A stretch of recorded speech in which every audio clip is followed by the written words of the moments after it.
ಭುವನಂ ಗಗನಂ ಸಕಲಂ ಶರಣಂ ಅಖಿಲಂ ನಿಖಿಲಂ ಶಿವನೇ ಶರಣಂ.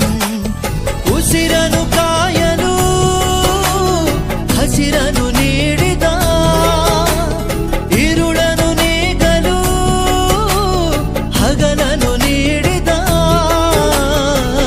ಶರಣು ಎನಲು ಇವನು ಒಲಿದು ಬರುವ,